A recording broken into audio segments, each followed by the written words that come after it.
Hello and welcome to the Weekly Skeptic, episode 84, coming at you from the Westminster Podcast Studio. I'm Nick Dixon here with free speech nutter Toby Young, and coming up, authorities try to shut down the NatCon event in Brussels, Iran attacks Israel, and the cast review is finally published. Plus, of course, Pete Woke and paid content for our subscribers on basedmedia.org. But Toby, I thought we'd start with NatCon, and actually we have some exclusive reportage from our friends Fleur and Amy at Bombshells. We're literally turning into GB News. We're going to go to our on-the-spot reporters, frontline reporters from the Culture War correspondents, the hosts of Bombshells, who are actually at NatCon, making the next episode of Bombshells. And so we're going to find out what it's actually like to be in that hall, surrounded by the police, with the far right.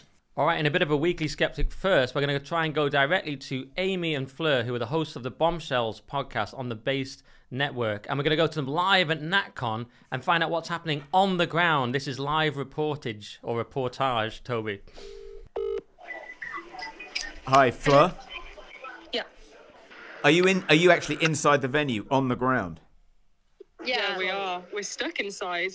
And you're stuck inside because they won't. If you leave, you can't get back in, or will they not let you leave? Oh, they would let us leave, but if we leave, we can't get back in. Yeah. And are they stopping any water or food being brought in? Are they trying to starve you out? Yeah, they have to smuggle it through the back door, but don't tell anyone there's a back door. And I gather that even after the police had set up the barricade and not let anyone in, somehow Miriam Cates managed to get in. There was a kind of daring raid, and she managed to actually escape into Colditz, as it were. Is that right? Have you seen Miriam? Yeah, I think, we have. We've just spoken to her, and apparently she won't reveal too much, but there was a few tall men, a big scarf, a wheelie bin that moved, and a big dark door involved in that situation. Okay, well that sounds very cryptic, quite James Bond. So what's the atmosphere like? Are people kind of are people sort of excited about the fact that they're now at this kind of illegal clandestine gathering, or are people generally annoyed that the police are being so intrusive and authoritarian? Well, a couple of the speakers who are Eastern Europeans said that this is what it was like when you opposed the communist regime, and this is the new communism. You know, you don't have the freedom of speech to have democratically elected politicians speaking on stage. That's just crazy. Like, this is not an extreme conference. It's not far right. It went ahead in London last year with a few protesters, but it was completely fine. You know, we've had Suella here. She's a democratically elected politician, but I think amongst the guests, it is a bit exciting, but it's also sort of, you know what, this is proof of how evil they are and how opposed to freedom they are. So it's quite useful to have them display their true colours in this way, although it is very frustrating that we've had so little food and no one can even go out for a cigarette now. Yeah, but there's a bit of a hub, the same kind of sense when you're at school and it starts to snow and you think you might get snowed in, and it all kind of that sort of buzz happened just before Nigel went on to speak, and when we were waiting, it was all kind of whispers as Nigel arrived, and like, are we going to make it? Are the police going to storm in? Which they did actually at one point to give a notice, and then and close us down. To the point, everyone was so highly strung that Nigel just got sort of escorted out to go to the toilet, and everyone thought the world was like ending, so everyone followed him out the door, and there was a whole line into the toilet. Photographing him leaving the toilet like it was some big news. That was funny. I did video that. Okay, so great. That will be good. So we can look forward to seeing footage of Nigel entering and leaving the toilet on the upcoming episode of Bombshells. Great stuff. And everyone's using lines. What of the? But it's still gone ahead. I mean, there is this determination, is there, on the part of the organisers to continue in the teeth of this effort to shut it down, and the speeches are still taking place. The agenda's still being followed. Is that right, or is it basically collapsing now? No, it's completely going ahead. You wouldn't think that anything was awry apart from, well, we couldn't get Zamora in, but apart from that, everything's gone to plan. Yeah, I think the organisers have been Amazing. really positive. They've kept a stiff upper lip the whole day, and they've said this isn't a bad thing. It's only ever going to be a good thing the more pressure we have, and they've been really dedicated to see this stay through. And so what about tomorrow, Amy? Is there a risk that tomorrow now can't take place because some of the people due to speak tomorrow, like Viktor Orban, aren't already there, and you can't spend the night in the venue after all? So will they effectively succeed in keeping it to a one-day conference as opposed to a two-day conference, which is what it was supposed to be? Yeah, no, we've got a backup venue. Yeah, they've been researching another one. I don't know if they've actually got it yet, but I think so. I wouldn't be surprised if they did. Yeah. Great. So tomorrow, so day 2 may take place, but in a so far yet to be disclosed venue. It's like an acid house party. How are you going to find out where the venue is? Is it going to be like in a WhatsApp group or something? I said this, Toby, because the last time there was a police raid was when I was at an illegal rave in a church, an abandoned church, when I was 16. It's not quite the same. It's a bit scarier this time, but... No, but there is a bit of trauma bonding going on with everybody here. You kind of look around, because on the news it's popping off, and in the internet it's everywhere. Everywhere is saying far right, and the mayor's tweeting phrases like far right. I won't have far right people here or events here. But you look around and there's just, normal, very ordinary people in some tight blue suits and sort of milling around with glasses on, and it's very weird. We have been very in demand though. Everyone's checking. Flair, Amy, we heard you're there. What's going on? Yeah. Right. I feel like we need to be able to mark ourselves safe in the Brussels NatCon hostage.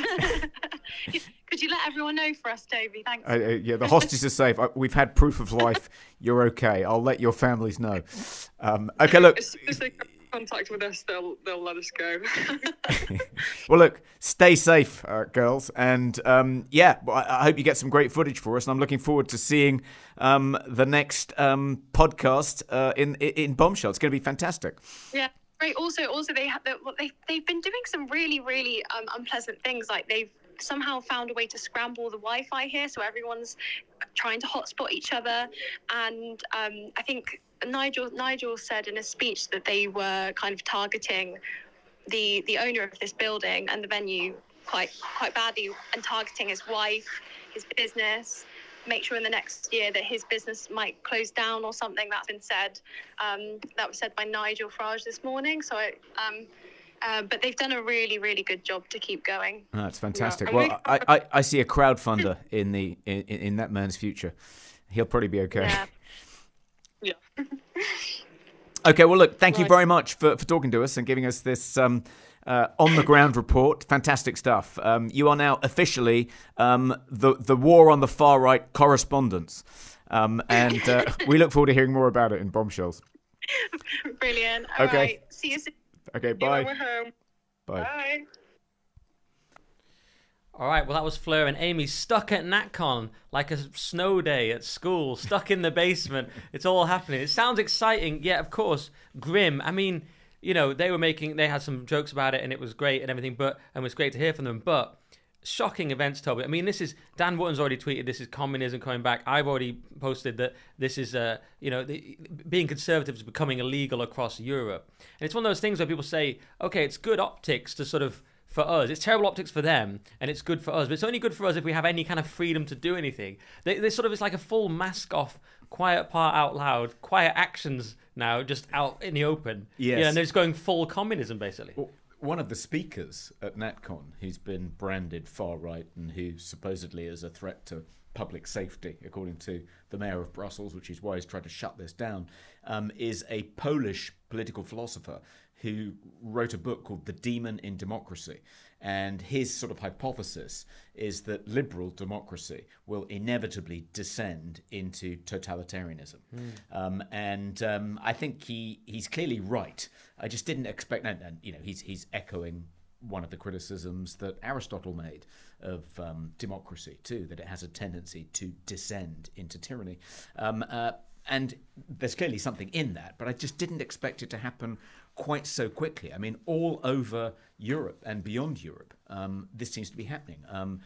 Not only the Hate Crime Act in Scotland, which represents, I think, an escalation in the war on free speech, but Poland, Donald Tusk's government in Poland is thinking about rolling out a new law whereby if you defame a member of the LGBTQ community, you could go to prison for 3 years. The most draconian example of all is the Canadian Online Harms Act. And we've discussed that in previous episodes, but that is absolutely horrific. You could be placed under house arrest if a police intelligence officer believes you're going to say something hateful, even before you have said it. It's like Minority Report, but worse, because at least in Minority Report, you were only arrested if they thought you were going to commit serious crimes like murder. And this was on the basis of, predictions being made by precogs who could literally see the future. So, there was some kind of, safeguard around being wrongfully arrested. And you weren't arrested for petty crimes like saying something hateful, supposedly hateful, on Twitter. So it's really getting out of control in Canada, but this is happening all over the world. And the latest example is what's happening right now in Brussels. Yeah. And there's an attempt to shut down political parties as well, the IFD, of course. There's an attempt to just make all political opposition illegal and illegitimate. And Chris Rose is here posting on X, actually calling it fascism. I was calling it communism. I mean, whichever one you like, really. It's authoritarianism across Europe, and as you say, in Canada and in Scotland. This is probably the furthest I've seen it go, though. I mean, some of those laws, like you say, the Canadian law is the worst. This is the worst event I've seen in terms of trying to shut it down. I mean, it already... And by the way, if it wasn't clear during the Fleur and Amy call, basically, the venue... The mayor tried to shut down the event. I think they moved venue twice. I could be wrong. I think they're now in their third venue. Yeah. And so, of course, you book a nice venue, and you end up in a rubbish one or not as good. But that's the least of it now, because they're trapped in the basement. If they leave, they can't go back in. Apparently, I originally saw they tried to shut it down while Nigel Farage was on stage. I mean, this is crazy. Yeah, I think as I understand it, it's quite hard to piece together from Twitter and various news reports. But as I understand it, the police, 3 police officers arrived, Belgian police officers arrived, not at the behest of the mayor of Brussels, who, according to one report, in spite of objecting to this particular gathering, actually invited the mayor of Tehran to visit Brussels on an official visit and gave him the full court press when he arrived. Don't know if that's true or not, but pretty shocking if it is true that he's perfectly happy to entertain the mayor of a theocratic tyranny, but objects to these democratically elected European leaders speaking in his city. But then now, apparently, these 3 police officers were acting at the behest of Emir Kerr, the mayor of a Brussels district called Saint-José-ten-Noode. I probably mispronounced that. So they arrived and they said, you've got 15 minutes to shut this down. And they refused. They've questioned the legality of the order. And so the police have now surrounded the building and they're allowing people to leave, but not letting anyone in. Though apparently Miriam Cates, as we discussed on the call, made this kind of daring raid and managed to get in. I think possibly disguised as a hijab-wearing Muslim woman who she just knew the police wouldn't touch. Just disguised as the leader of Iran. That's how she got it. I mean, and they're not letting anyone bring food or water into the venue. Unbelievable. Trying to starve them out. It's a siege. The siege of Brussels. What about all those European rights I've heard about that they allegedly invented? Food and water in the venue should be basic, shouldn't it? Yeah, if the European Court of Human Rights is going to, claim that the Swiss government's failure to do more to reduce carbon emissions is a breach of the right to a family life, then surely human rights are being breached all over the shop in this kind of draconian shutdown of a perfectly legitimate conference in the middle of Brussels. Unbelievable. I mean, a couple of things. I mean, one, I was there last year at the London one. So was I. So were you. And so this is like... It's not an extremist event. I mean, there was a prayer before dinner. I suppose that's quite extremist now, saying grace. This is, I mean, I think Yoram Hazony is behind a lot of it, isn't he? And he's a Jewish American philosopher. It's a Catholic Jewish event in origin, but it's fairly modest stuff. It's like, it's some people are more Thatcherite, saying, we should have low taxes. Other people are like, no, we should have higher taxes. We should have more like economic nationalism. And they're saying, we should have Danny Kruger, the family should be the nucleus of society. It's incredibly moderate, conservative stuff. So this overreaction is so shocking. I mean, you've got Suella Braverman there. And by the way, it kicked off before they were even there in terms of the attempts to shut it down from the mayor, but also in terms of the rhetoric from our politicians. So there was a piece here in The Guardian. Sunak urged to stop Braverman speaking alongside far-right at Brussels convention.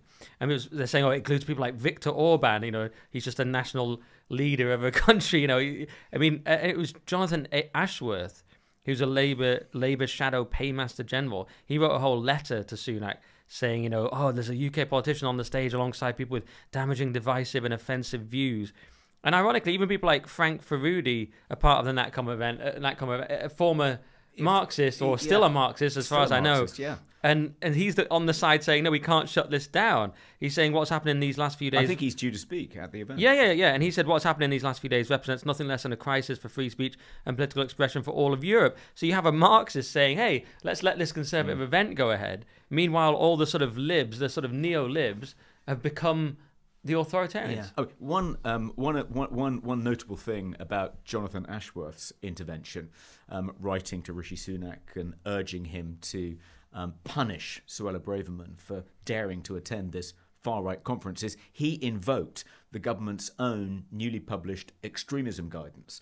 He said last month to Rishi, you recognise that extremist groups were trying to tear us, the UK, apart in an unprecedented address outside Downing Street, accusing both Islamist and far-right groups of spreading a poison. That poison is extremism.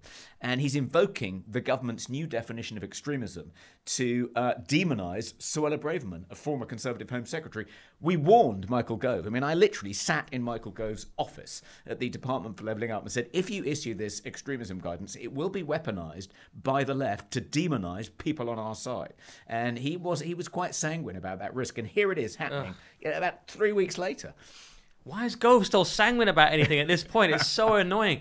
He used to read the Salisbury Review from Roger Scruton when he was 16. Why don't the Conservatives realise it's so annoying? We talked about it ad nauseum, but the Conservative Party is not conservative. They've aided and abetted all these things. They've certainly not stopped them. The Supreme Court, ECHR, all these things they could have done. They've not done anything. And now they're being destroyed.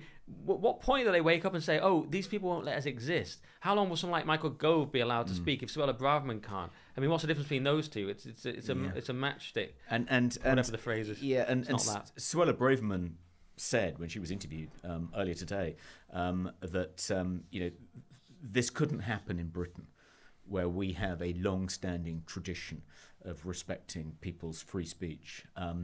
I think it could happen here. Mm-hmm. It could happen here all too quickly. It probably has happened here. We know of examples of people, hosts of events being forced to cancel performance. Look at Graham Linehan. Wherever he goes, the venue cancels him. The Free Speech Union is constantly going to bat for people who were due to appear at particular venues, but because of a little bit of pressure. I suppose what's unusual about this is you don't usually have, the mayor, an actual official intervening to force a venue to shut down a particular event that's been booked months ahead. As you say, this seems to just be where liberal democracy goes. It just doesn't allow dissent, does it, at a certain point? There are all kinds of views that it believes are just beyond the pale, and that increasingly narrows, as we've discussed before. The Overton window narrows, but it starts very far left. It's narrow, but it goes out kind of infinitely on the left, but a tiny bit to the right. I don't know. That's how you described it in the past. It's just no dissent, nothing conservative allowed. This is a new... This is a watershed moment. Even though Linehan has been cancelled, as you say, Comedy Unleashed have struggled to find a venue. That is absurd on its own. But it feels something new about this. The scale of it. Suella Braverman, major politician, until 5 minutes ago, having a major cabinet position. Yeah, Nigel Farage, major politician. Yeah, and Viktor Orban, due to speak at NatCom tomorrow. An elected leader, right. A member of the EU. Is Hungary now illegal? As a country. This is so disturbing. But do you think I'm right though that they just don't care about the optics anymore because they're just like, no, we just shut it down? I think this is typical of the way in which the kind of current liberal elites are responding to the threat posed by the kind of populist revolt.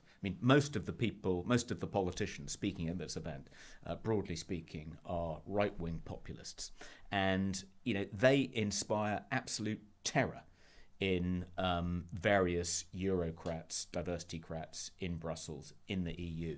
They're absolutely terrified that there's going to be this successful wave of populist victories this year in Europe in the June 6th EU elections. And their response is not to engage in good faith argument and debate and defend their policies, defend open borders, mass immigration, globalization.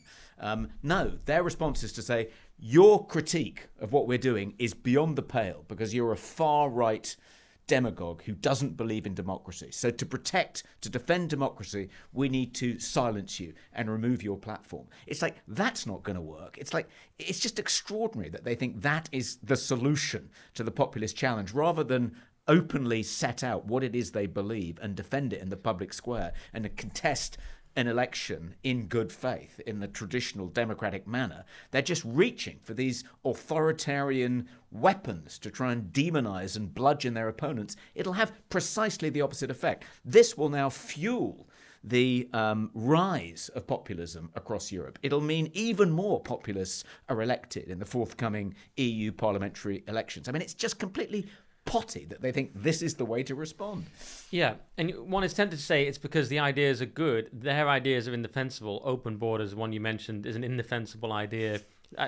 Migration on the level we've seen is indefensible. And so you say, okay, the ideas are just too good. But I suppose they might counter that it's not that. We still live in the spectre of World War II, and we live in the 60s liberal hegemony, really. So since then, it's been essentially illegal to be conservative, and this is just a ramping up of that. So they could argue, no, look at World War II. Certain ideas have to be suppressed, even if popular. I suppose you can always go back to Hitler, can't you? You can always say, no, we need to... Because as we see through history, certain ideas just take off, even if you say they're bad ideas. Is that their argument? Just these are dangerous ideas. It'll be Hitler again. We just have to shut it down. They think the way to silence what they think of as dangerous ideas is to shut them down, is to suppress any... dissemination of those ideas in the public square, and they're using every means available to them to do that. It's so stupid. I mean, it didn't work in Weimar Germany. In Weimar Germany, the response to the rise of Nazism was to criminalize anti-Semitism, to imprison various Nazi leaders. It just enabled them to pose as martyrs. Not that I'm comparing, the populist politicians at NatCon to Nazis, but we know historically that if you're frightened of a particular ideology, if you think ideas are dangerous, sunlight is the best disinfectant. If you seek to suppress them, if you seek to silence their exponents, you only give them more power. So they're doing precisely the opposite of what they should be doing. It's true. Hitler came out of prison and then took over, didn't he? He was that didn't work out too well. Didn't work out too well. And one more thing on that: the authoritarianism is the irony, isn't it? It's when you become, because one of the facets of the populist right they presumably don't like is authoritarian, or the spectre of authoritarianism. Yes. I meant authoritarianism, which later I might talk about Salman Rushdie saying that Donald Trump unleashed will be terrible. This idea that Trump's going to be unleashed, Trump's going to be a dictator, and of course he said only on day one and all that. They're terrified of this dictatorship. They become the authoritarians to stop an alleged authoritarianism that never emerges. And the irony somehow doesn't seem to hit them in the face. They're not too bothered. They're comfortable with the irony, aren't they? They're comfortable. Yeah. They, as you say, they're constantly invoking the spectre of far-right authoritarianism and a disregard for the rule of law. Yeah. But in order to combat this threat, they become authoritarians and disregard the rule of law themselves. One thing we should... Sort of like, they're like, you must stay in the basement, no food or water. We are stopping the rise of authoritarianism. Yeah. For the sake of democracy, you're not allowed to leave the building or drink or eat. Isn't that incredible? Sorry, go on. As you can say, as a coda to this story, we ought probably to mention the ruling by the European Court of Human Rights. This is another facet of the ongoing liberal authoritarian assault on democracy. So this group of Swiss female pensioners sued the Swiss government for not doing enough to reduce carbon emissions and claimed that it was undermining their quality of life. And under the European Convention on Human Rights, they were entitled to a family life, and they were being denied it because it was too hot to go out and travel to see their grandchildren or whatever. And they actually won. The European Court said, yes, you're right. The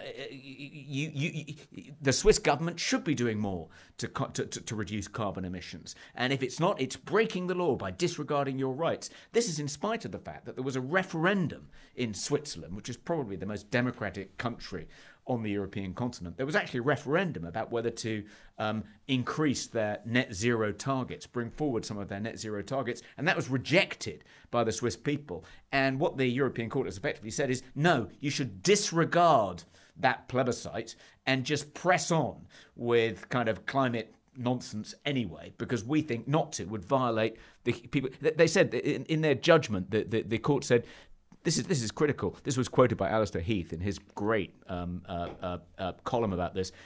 Quote, democracy cannot be reduced to the will of the majority of the electorate and elected representatives in disregard of the requirements of the rule of law.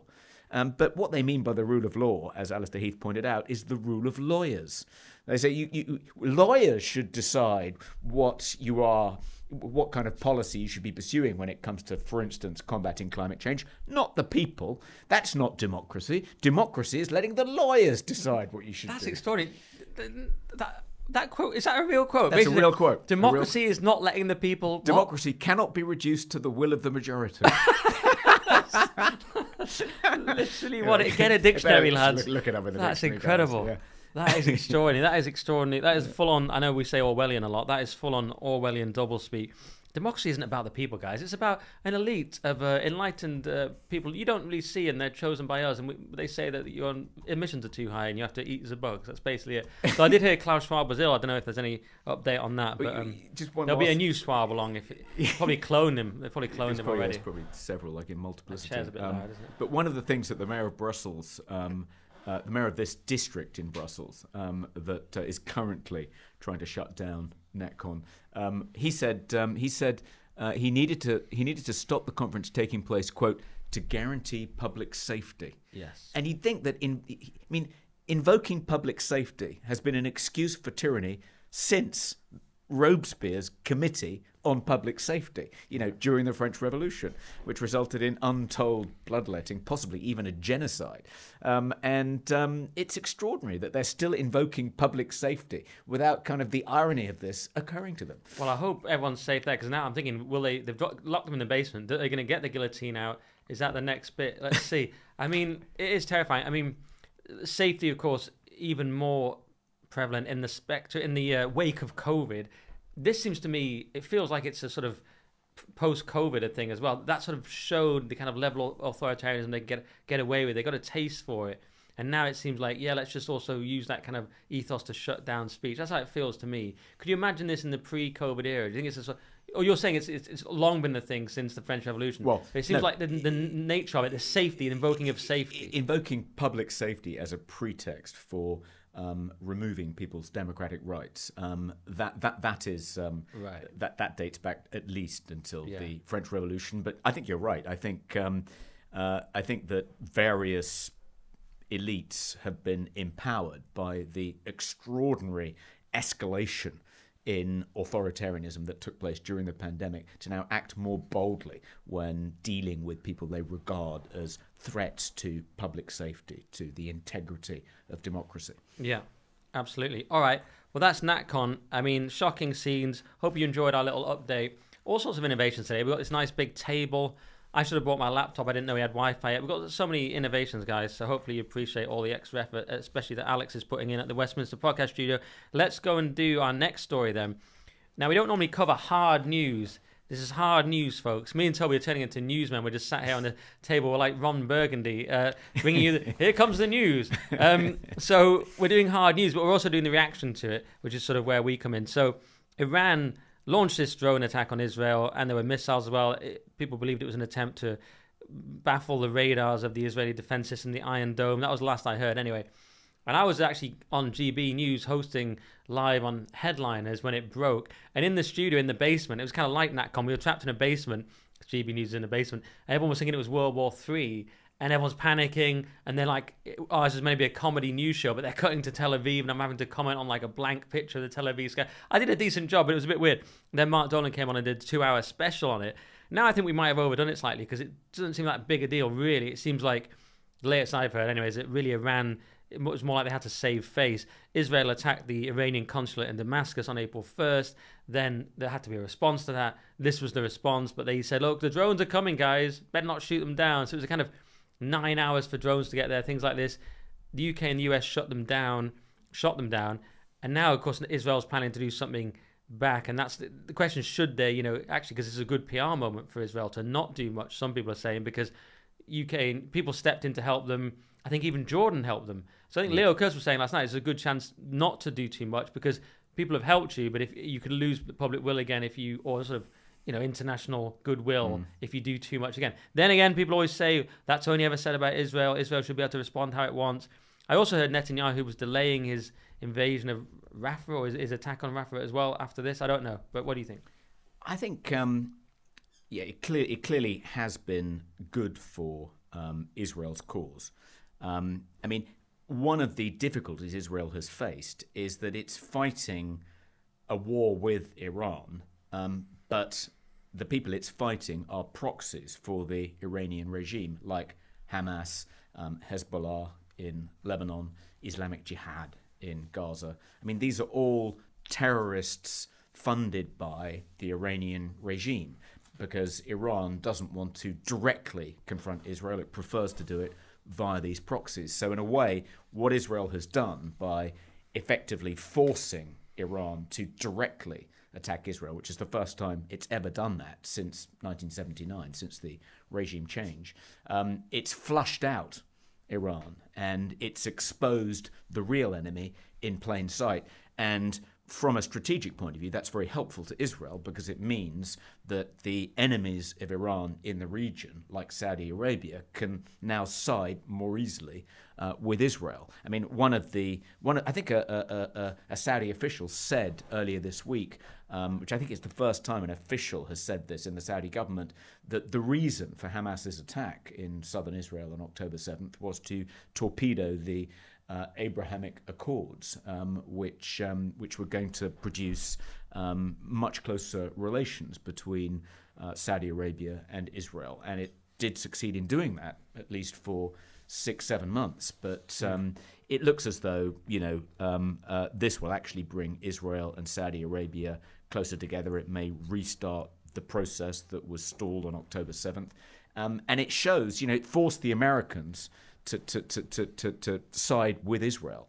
It's going to be very difficult, I think, particularly in an election year, for Biden to kind of try and play the honest broker, the peacemaker between, one thing to try and play that role between, Gaza and Israel, but to play it between Israel and Iran, given America's history with Iran, given that, members of the Iranian government chant death to America constantly, and I think did on the eve of this drone strike, that's going to be difficult. So in a way, it heals that rift between Israel, that diplomatic rift between Israel and its closest ally, America. It brings Britain more closely on side. And as you say, the Jordanians, the Saudis, even the French participated in stopping any of those drones actually reaching their targets in Israel. So from Israel's point of view, it's been a good week, particularly as so few of the missiles actually, or the drones actually got through.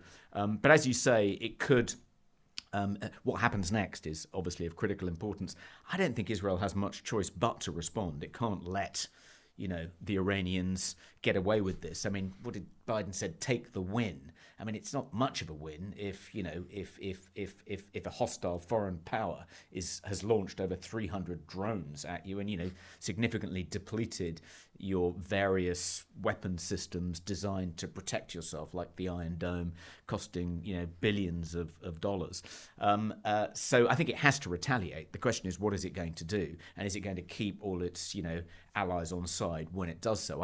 I think it will. I think what it wants to do is not attack Iran directly. Who knows? I mean, I could be proved wrong by the time this goes out on air. But my hunch is that what the Israelis want to do is to attack Hezbollah and Hezbollah's kind of batteries of rockets in Lebanon, and it's been reluctant to do that until now. But now that Iran has attacked Israel directly, it's got a pretext for attacking Hezbollah, and I think it would be difficult for the Brits and the Americans, even the Saudis, to now kind of pull back and condemn Israel for doing that.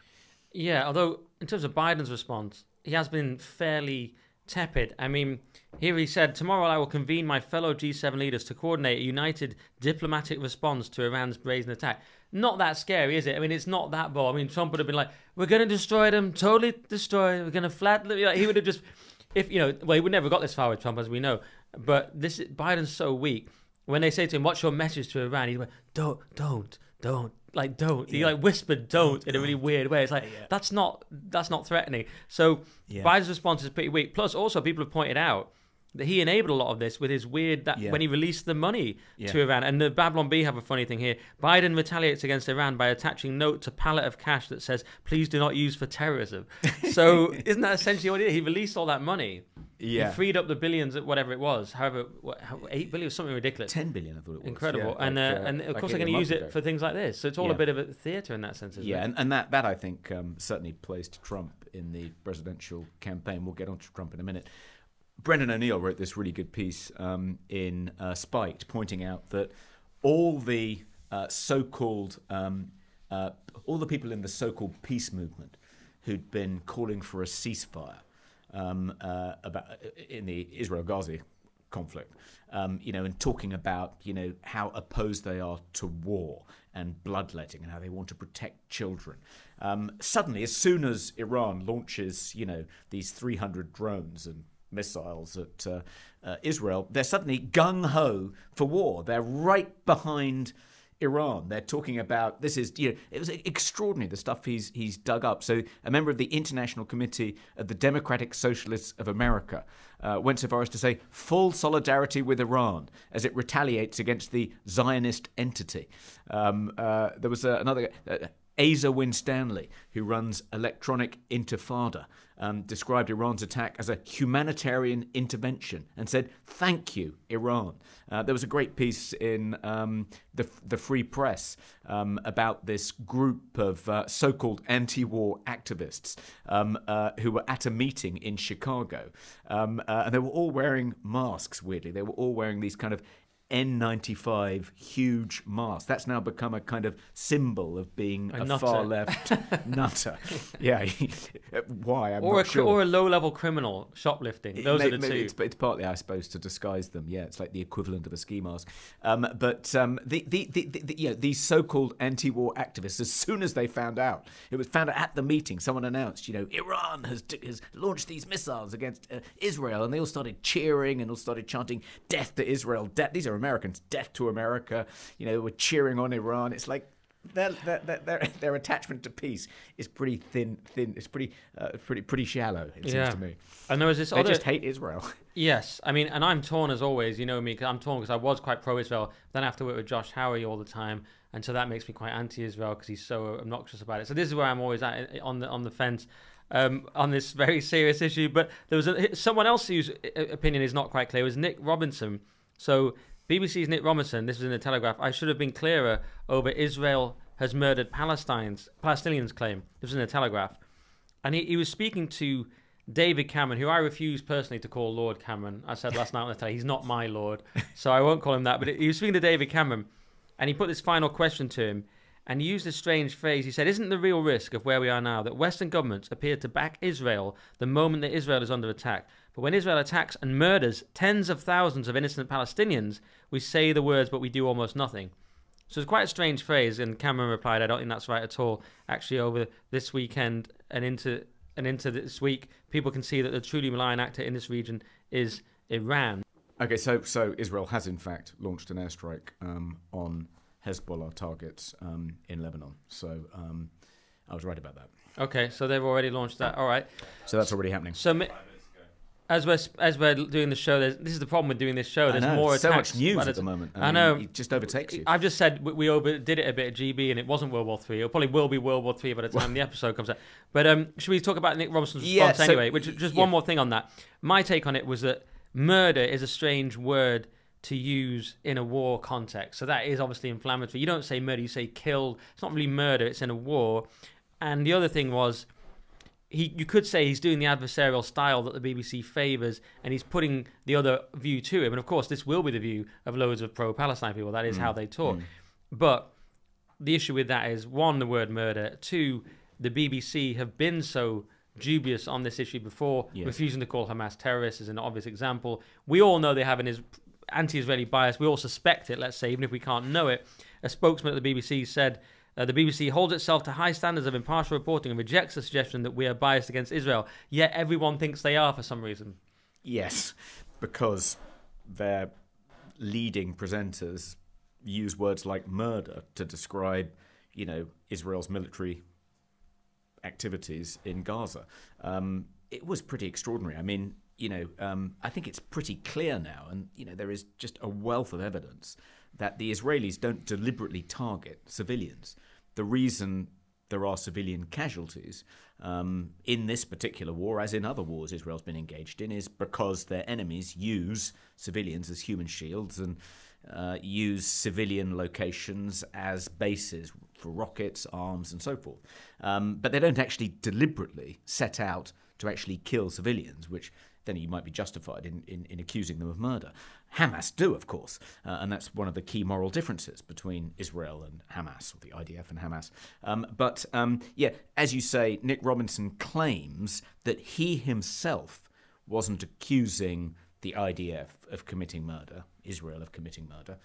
He was just trying to summarize the view of pro-Palestinian folks and giving David Cameron an opportunity to reply to an argument that might be made not by him or by the BBC, but by fiercely pro-Palestinian people, which I mean, maybe that is what he intended, but it wasn't entirely clear when he was putting this question to Cameron that he wasn't expressing his own view. And that he was just trying to summarise the views of a hypothetical opponent. Yeah, later he apologised, or kind of an apology, a statement saying, I should have been clearer that I was not expressing my own view, let alone that of the BBC when I used the word murders, which sort of, you then question, whose view was it then?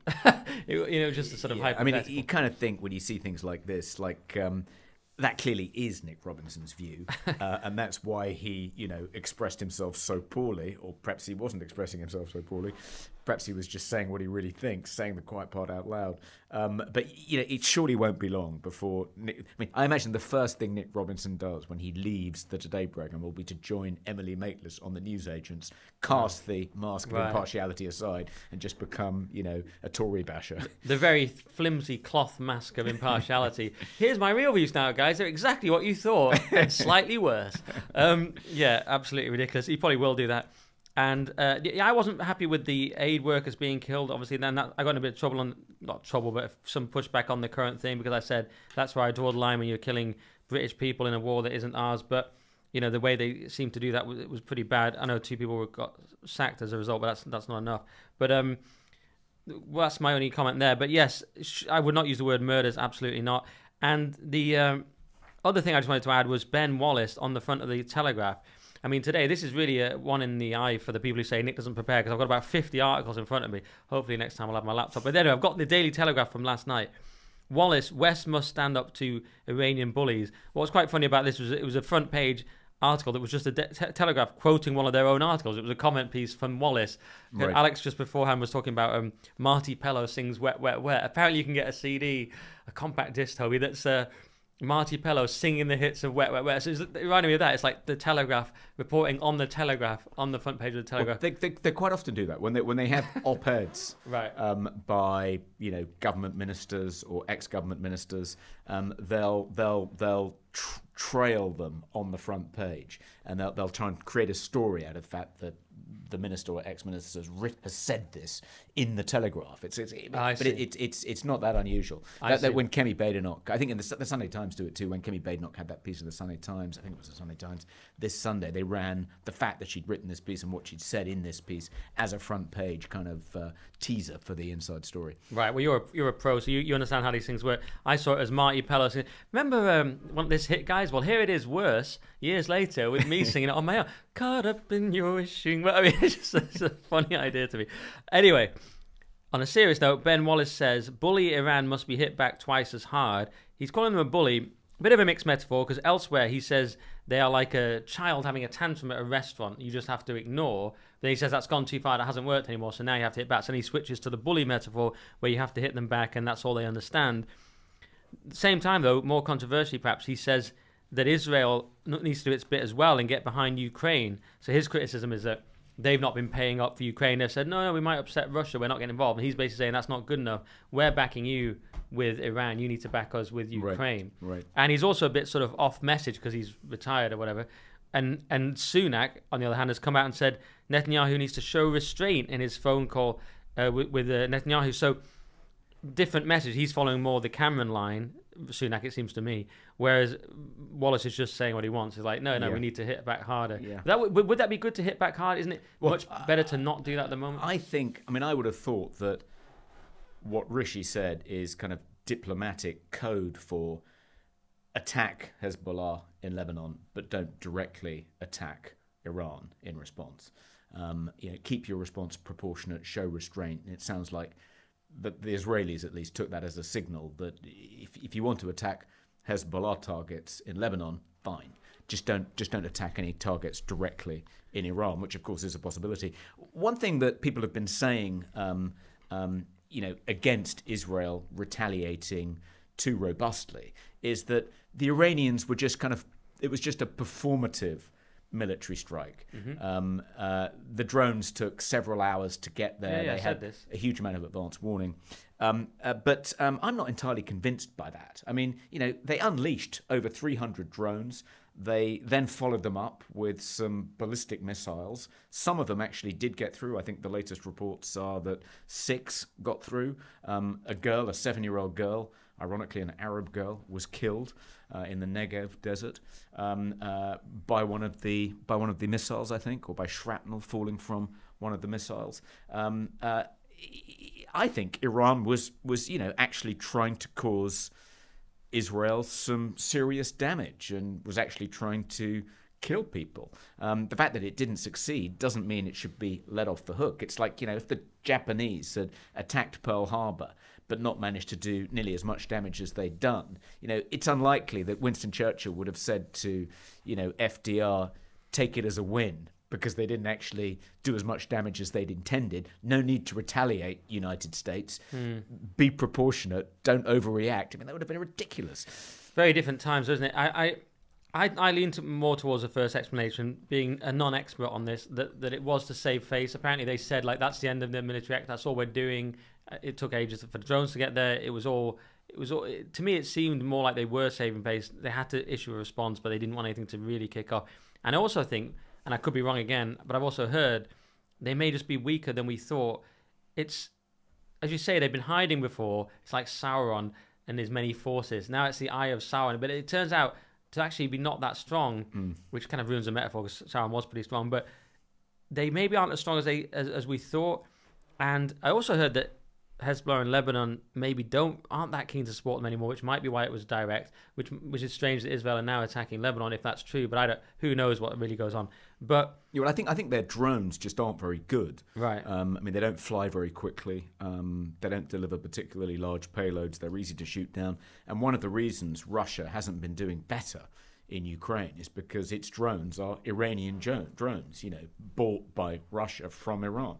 Right. Well, one fear I have is that Netanyahu is using this. And again, I'm just a layman on these matters, and we're just chatting about it. But perhaps we shouldn't be. Perhaps we need a military expert on cut to them and do more cuts. And we're now speaking to general thingy. But we need to maybe do that. But my other concern, lastly, is that Netanyahu just wants to bring in the US to basically flatten Iran before they get a proper nuclear program. Because I heard they have some warheads, but they don't have a serious number. They'll be flattened by anyone serious with the US or something.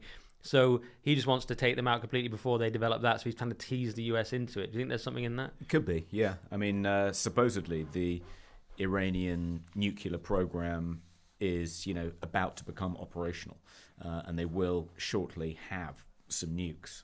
So something needs to happen quite quickly.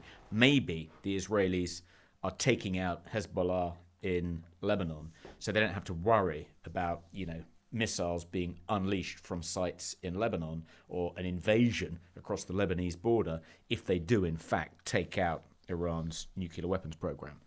Okay. Maybe it's like Return of the Jedi. It's not fully operational, but then the Death Star turned out it was fully operational. The Emperor was like, I think you'll find it's fully operational, whatever he said. Remember? Yes. It wasn't quite built, but it still functioned. I can only think of things in terms of film references. I don't have any actual knowledge. So I'm just wondering if we should touch on Ofcom, if that's going to take too long. This is only partially related, isn't it?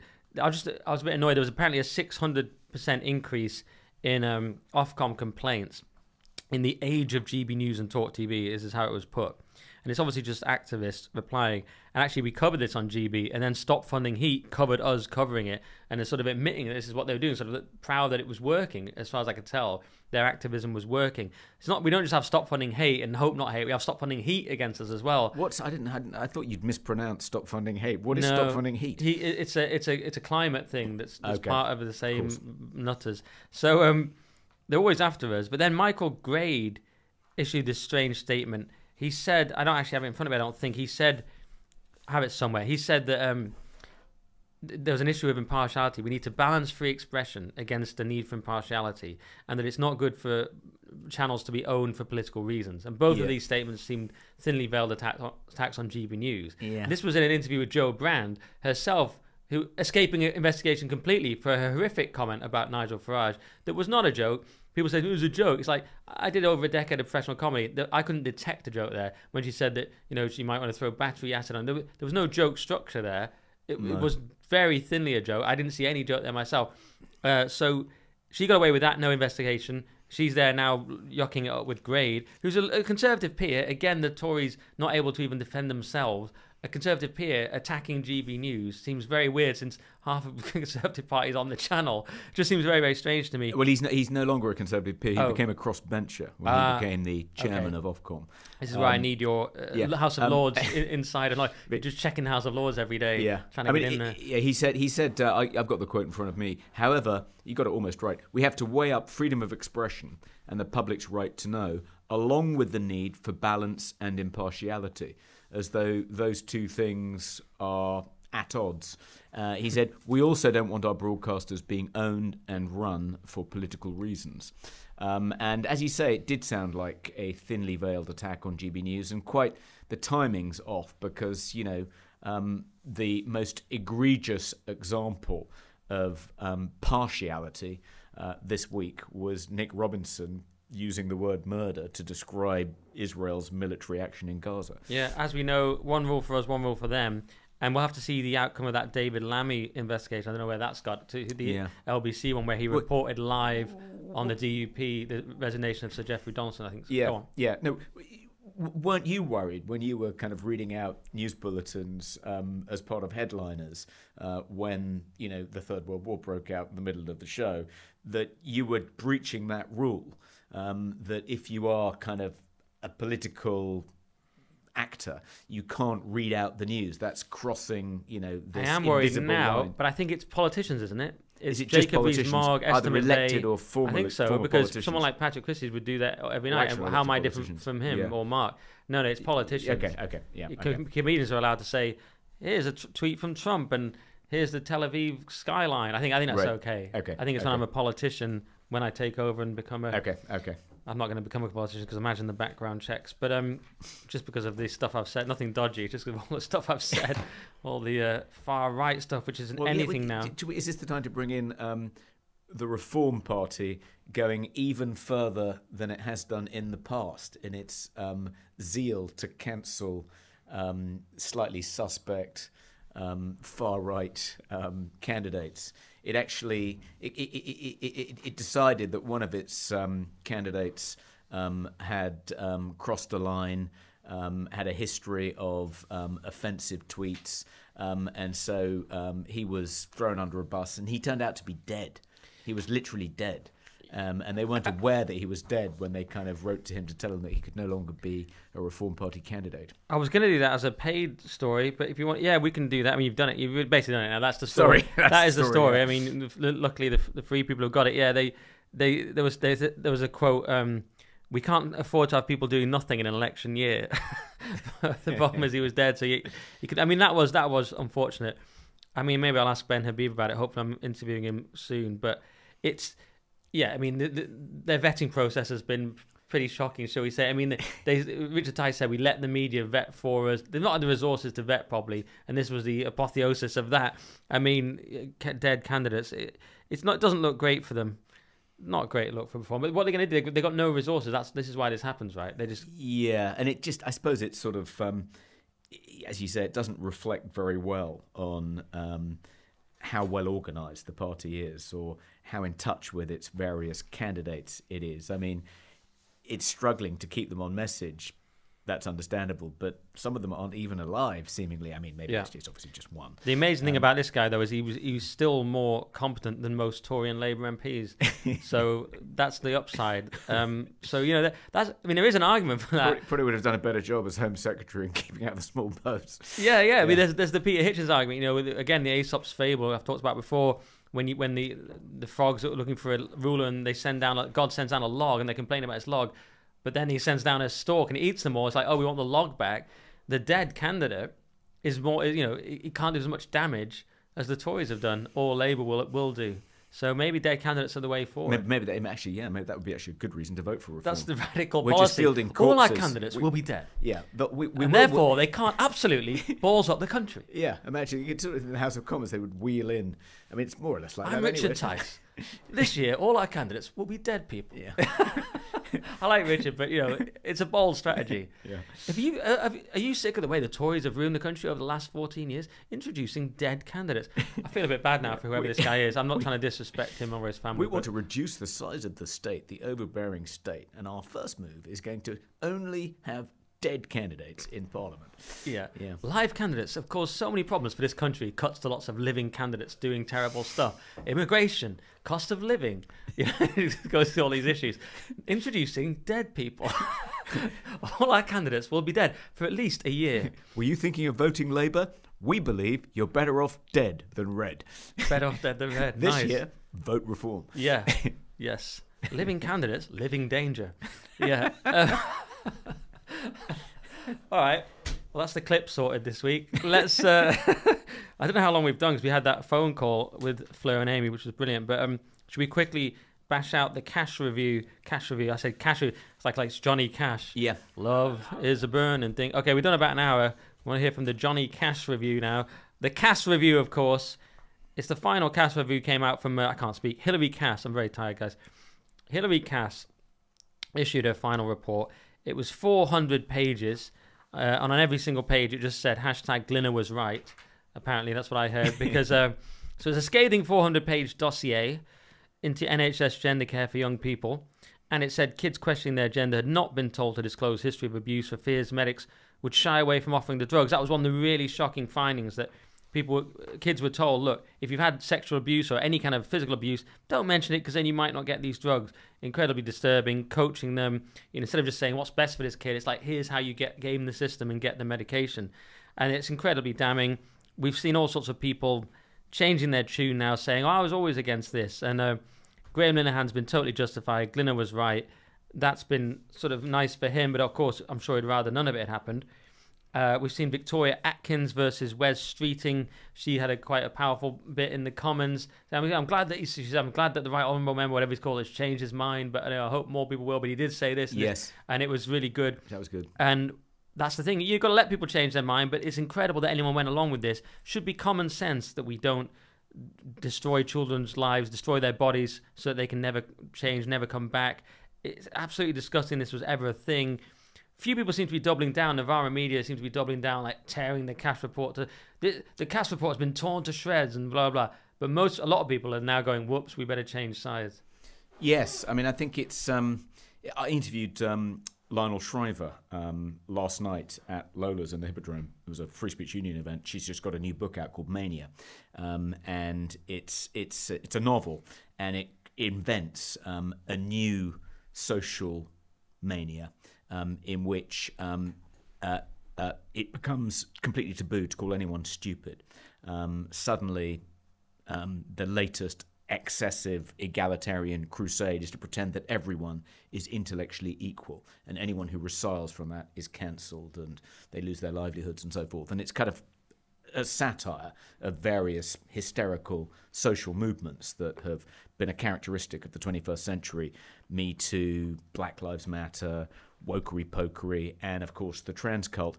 And one of the things we discussed is that one of the characteristics of these manias, lockdown is a great example, is that when they begin to fade, instead of admitting, the people who were their kind of greatest exponents, instead of admitting that they got it wrong, there's never a mea culpa. They just pretend that they were never that enthusiastic about the mania in the first place. And you see this happening all over the place with the response to the Cass review. I think it's a good sign that, trans identity ideology, gender identity ideology is beginning to recede, that the spell has finally been broken.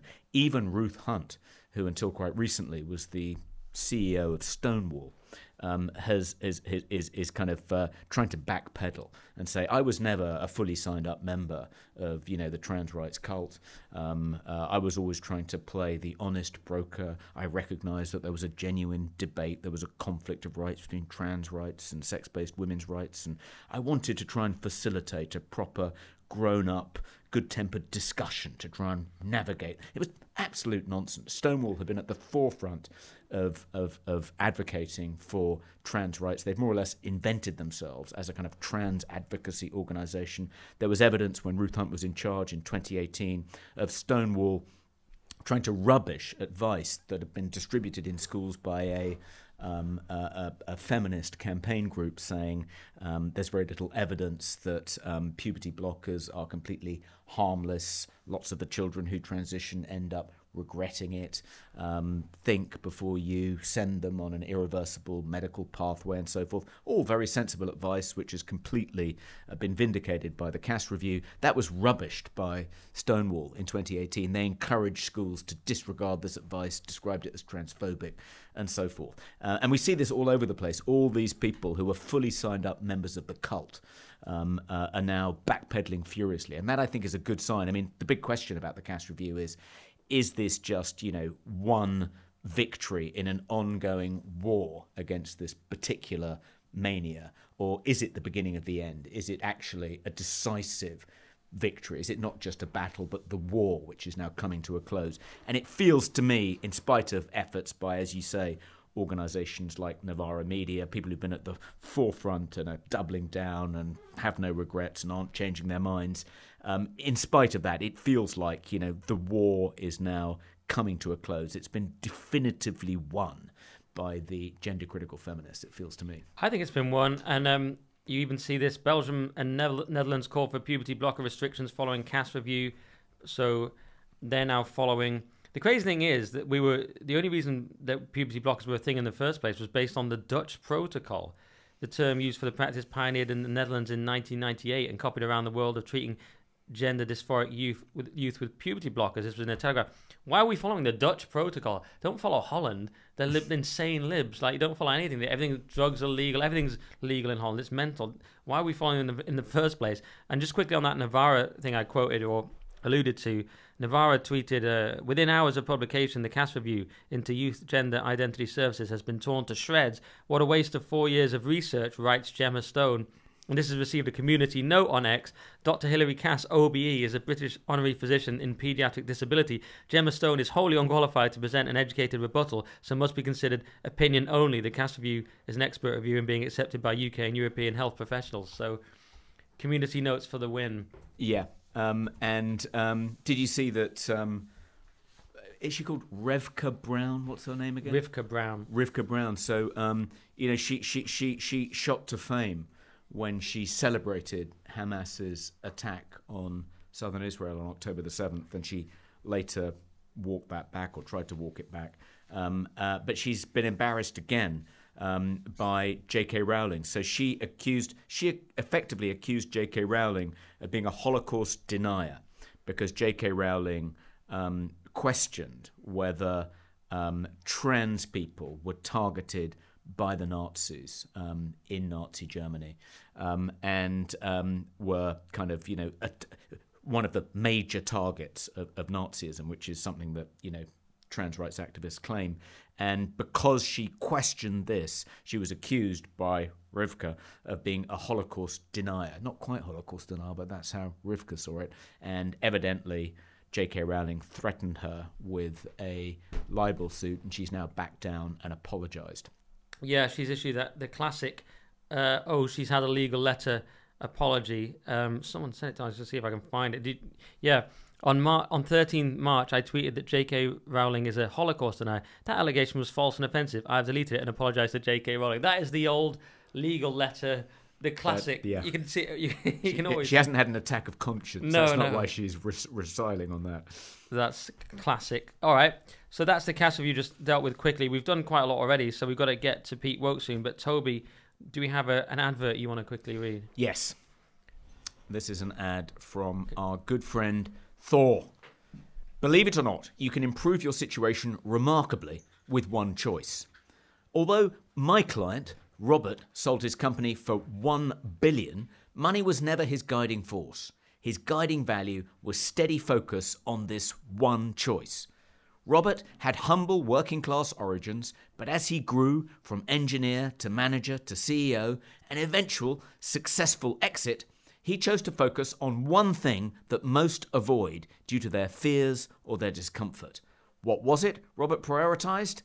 Communicating. Specifically, Robert invested in guidance for public speaking, storytelling, and presenting throughout his career. Why choose to repeatedly put himself through this process? Because, Robert told me, communication confidence and capability and enjoying it is a number one priority for winning. From initial promotions to his MBO finance deal to competitive pitch wins with his new venture and then the market differentiation story which led to his eventual acquisition.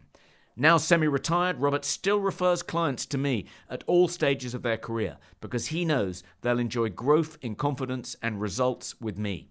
To choose your communications focus and enjoy it like Robert did, go to growthpresenter.com for your free confidence call. That's growthpresenter, all one word, .com.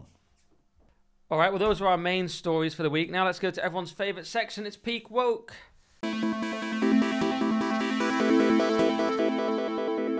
So, Toby, we've got quite a long episode again. I've got about a bazillion Pete Wokes here. People say Nick's not prepared. Look at that.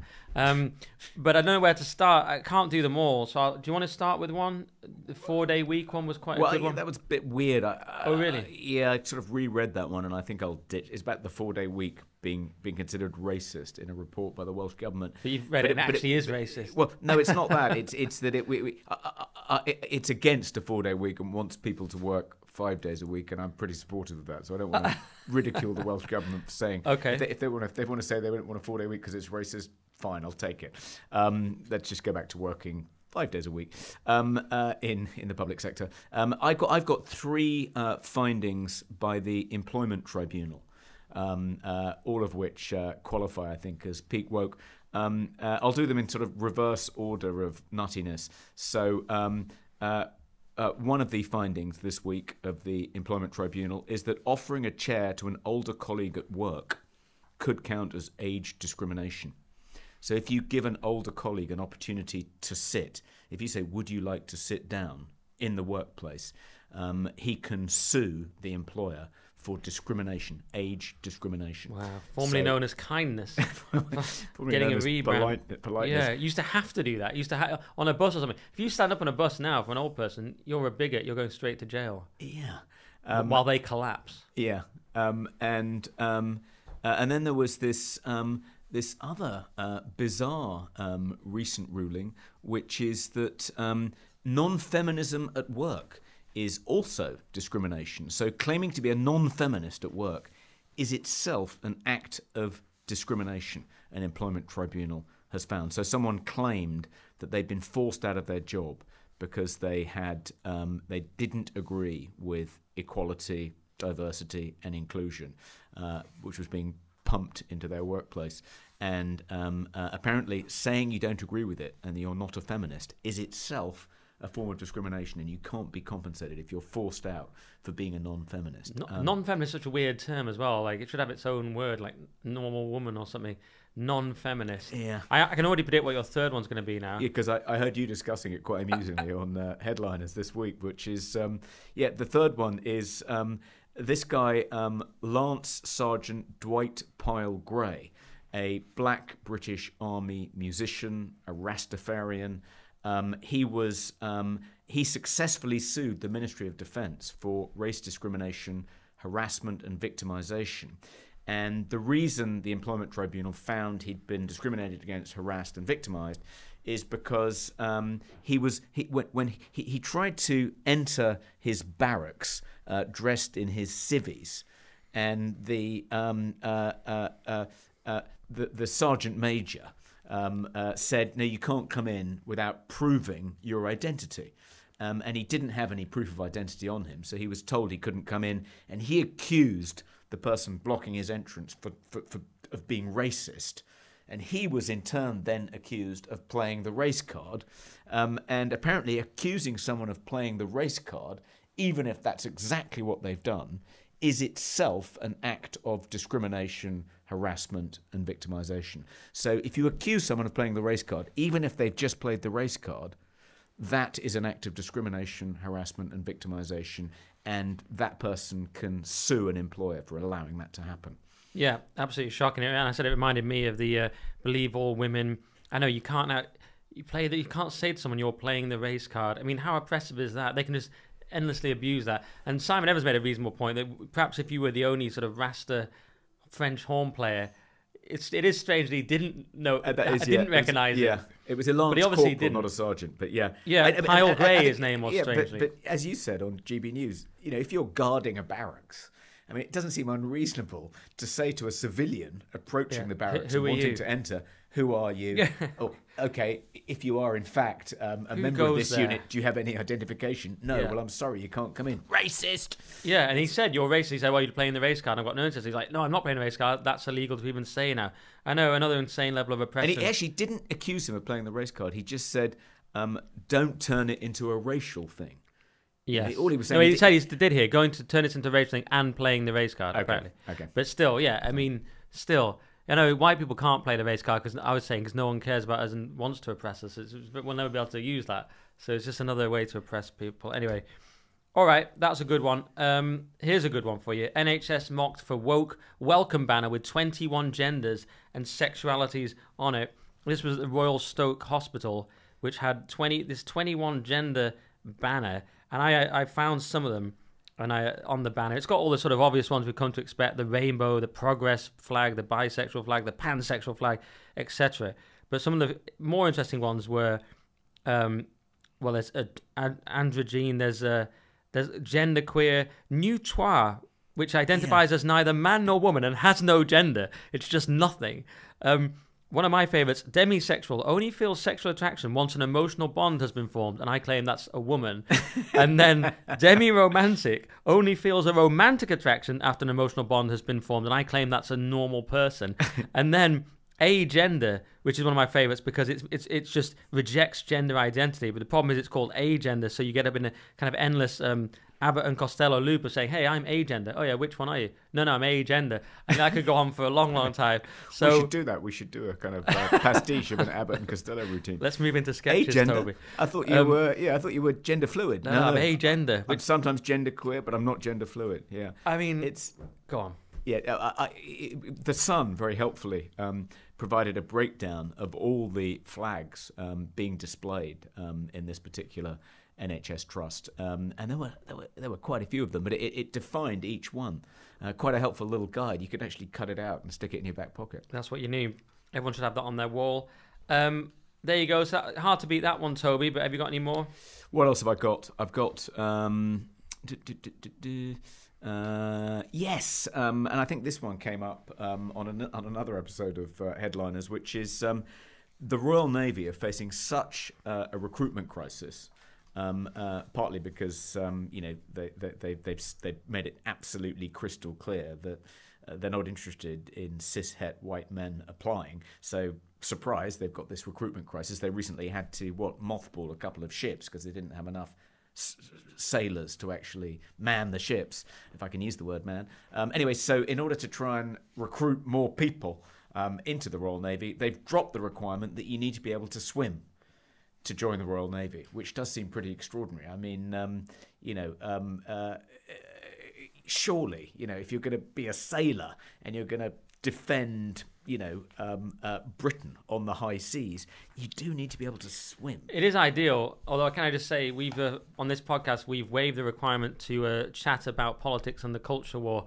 So you'll just be able to show up, just mute, and just just sit there. I know, it's incredible. I mean, you'd think it was one of the main things. They've moved it to you can learn to swim while you're there. Yes. But you don't have to swim before you get there anymore. Yeah. So it just takes up taxpayers' money with 20 hours of lessons. Imagine showing up in a Navy. Can you swim? No. Who do you think I am? On the other hand, it might, We used to have the best Navy. We used to rule the waves, Toby. I That's know, what I said. We used to rule the waves. There's a We used to song rule about the waves, it. and now we can't even stay afloat in a the swimming waves, pool. on the waves. Maybe actually it's made me think, maybe I should now apply to become a Navy SEAL. Yes. What the equivalent, a David member Goggins. of the Special Boat Squadron, the SBS, because, if you can become a member of the Royal Navy without being able to swim, if you can swim, maybe you're just fast-tracked Elite. now into the SBS, because you're an elite sailor, You're because Ant you can Middleton. actually swim. Yeah, you're the new Ant Middleton. Actually, you applied to be on that show, didn't you? SAS, Who Dares Wins? No, I didn't. Oh. I didn't. I simulated the SAS course for a piece for the Mail on Sunday. I think I told the story before. Okay. I ended up, You crushed it. And I thought I was crushing it, but I had to sleep in a bivouac under a bivouac in the Brecon Beacons. And in the middle of the night, I was dying for a pee. I was in my sleeping bag, and it was sub-zero. And you got lost. Outside, and so I left my sleeping bag. I thought I'd stay quite close to be able to find it again. It was absolutely pitch black. And I was in my underpants and a kind of vest and nothing else. And I had my wee and then predictably couldn't find my sleeping bag. And I thought, Jesus, 15 more minutes and I'm going to die of hypothermia. And I thought, when they find me, dead in a pool of piss 3 feet from my sleeping bag the following morning, they're going to know what the cause of death was. And I'm going to win a bloody Darwin Award.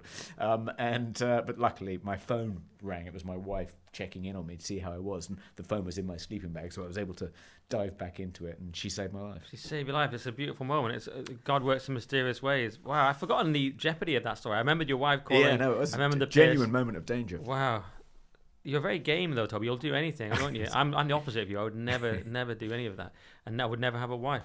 So I wouldn't have the danger or the solution. Okay, that was the Navy one. I've got one more maybe. London Library accused of hosting anti-intellectual conspiracy theory that Shakespeare was a woman. This was Elizabeth Winkler who wrote this book, Shakespeare Was a Woman and Other Heresies, and the London Library has been hosting it. And of course, Shakespeare wasn't a woman. It wasn't a gay man. It wasn't a series of people. It was one straight white man just crushing it, like we always have, Toby. Yes. So I'll close with Humza Yousaf has said that they're going to fast track an anti-misogyny law in Scotland now. It's not enough that they've passed this Hate Crime Act. As you may know, sex isn't one of the protected characteristics in the Hate Crime Act. Transgender identity is, but sex isn't. So you can't be prosecuted for saying something hateful about a woman, but you can about a trans woman. But he's now going to fast-track this anti-misogyny law to try and plug that gap.